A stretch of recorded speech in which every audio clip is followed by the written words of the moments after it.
Hello' everyone. তো এবাৰ এটা কাহিনী শুনাইছোঁ হা। এজন ল'ৰা বা এজনী ছোৱালী গ'ল নিজৰ মাকৰ ওচৰত, কিয়নো এখন ঘৰত ল'ৰা বা ছোৱালীজনী সাধাৰণতে নিজৰ বাপেকতকৈ ইম'চনেলি নিজৰ মাকৰ লগত বেছিকৈ কানেক্ট হয়। তো ল'ৰাটো বা ছোৱালীজনী গ'ল নিজৰ মাকৰ ওচৰত গৈ ক'লে যে মা, কিবা এটা কথা এটা চলি আছে, যে মা এই কথাটো এনেকৈ হোৱা হ'লে বেছি ভাল আছিল নেকি, তুমি প্লিজ দেউতাৰ লগত কথাটো পাতা না, এনেকৈ হ'লে দেখোন দিগদাৰ হ'ব।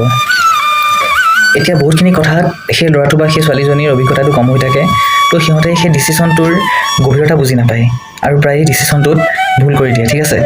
কিন্তু সেই কথাটো মানে ভালকৈ বুজোৱাৰ সলনি মাক বা বাপেকে ক'লে,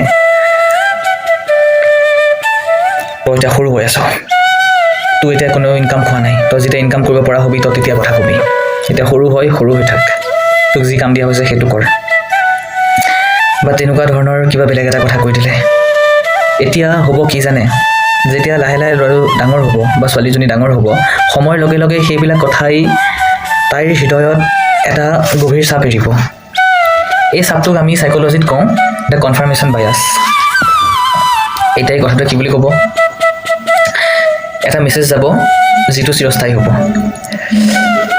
যেতিয়ালৈকে মা বা দেউতা জীয়াই আছে তেতিয়ালৈকে কোনো এইবিলাক কথাত মাথা মাৰিব নালাগে, কোনো ঘৰ সংক্ৰান্তীয় কথাত মাথা মাৰিব নালাগে, পইচা সংক্ৰান্তীয় কথাত একেবাৰে নালাগে, জাষ্ট চিল কৰিব লাগে। চিল বুলিও নহয়, জাষ্ট যিটো ঘৰৰ পৰা কৈছে সেইটো কৰিব লাগে। আৰু এই যে মাক বাপেকৰ লগত এটা ডিষ্টেঞ্চ আহিলে, এই ডিষ্টেঞ্চটো ফিল কৰিব সিহঁতৰ লগৰীয়াটো ভালো হ'ব পাৰে, বেয়াও হ'ব পাৰে। এতিয়া যদি ভাল হয় ফিউচাৰ ভাল হ'ব, আৰু যদি বেয়া হয় তাৰ ৰিজনটো আপোনালোকে জানেই।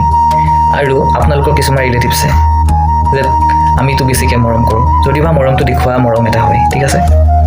তো সেই মাক বা বাপেকে যেতিয়া ক'ব যে আমাৰ ল'ৰাটো বা আমাৰ ছোৱালীজনীয়ে আমাৰ কথা নুশুনে, সিহঁত তেনেকুৱাহে, এষ্ট্ৰলজিকেল চলিউশ্যন লাগে।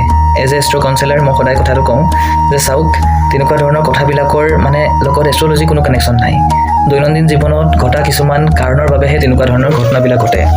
আৰু আমাৰ অসমীয়া সমাজত 80% অভিভাৱিকাৰ প্ৰায় একেটাই কুৱেশ্যন থাকে, ঠিক আছে।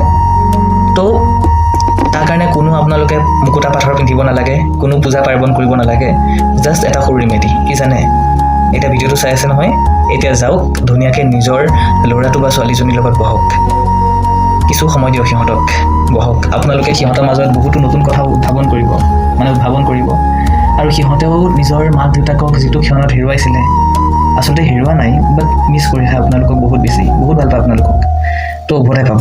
আৰু যেতিয়া তেনেকৈ উভতাই পাব, অট'মেটিকলি সেই গেপত যে বহি আছিলে নেগেটিভ চাৰ্কেলটো, সেই মানুহবিলাক আঁতৰ হৈ পৰিব।